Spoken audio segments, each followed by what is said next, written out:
पाकिस्तानी नयाद अमरीकी शहरी वजिया स्वाति का कातिल साबिक शौहर निकला। मुलजिम ने एतराफ जुर्म कर लिया। पुलिस ने मकतूला की लाश रिकवर कर ली। सीपीओ रावलपिंडी का कहना है कि केस को मंतकी अंजाम तक पहुंचाएंगे। मजीद गिरफ्तारियां भी मुतवक्के हैं।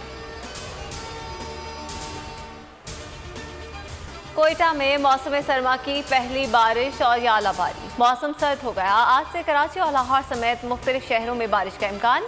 गिलगित बल्तिस्तान में बर्फबारी से नदी और झीलें जम गईं। आज़ाद कश्मीर में सुरमाई बादलों की ढेरी।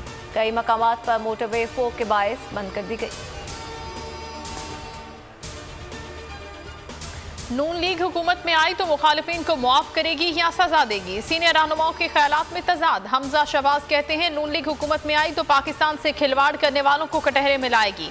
हाजा साद रफी कहते हैं कि स्कोर सेटल करना बंद करना होगा। किसी एक को एक बदला छोड़ना होगा।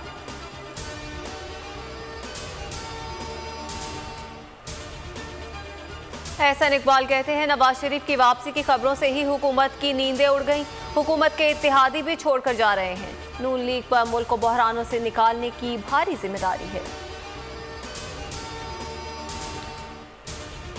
नून लीग वाले बूट पॉलिश का सामान लेकर खड़े हैं। सिर्फ कोई बूट आगे नहीं कर रहा। फवाद चौधरी का लीगी क़यादत पर सख्त रद्द-ए-अमल। कहा जो लोग वतन वापसी के लिए डीलों का इंतजार करें वो सियासत में हमेशा वो नहीं रहेंगे। शहबाज गिल कहते हैं नवाज शरीफ बेदखल होकर पाकिस्तान पहुंचेंगे और सीधा जेल जाएंगे। इमरान खान ने नई तंजीम का ऐलान कर दिया। फवाद चौधरी के मुताबिक असद उमर नए सेक्रेटरी जनरल होंगे।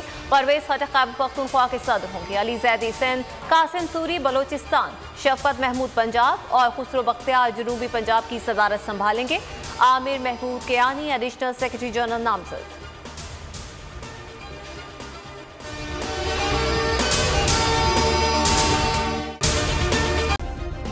सब्सक्राइब करें और बेल दबाएं ताकि कोई खबर रह न जाए।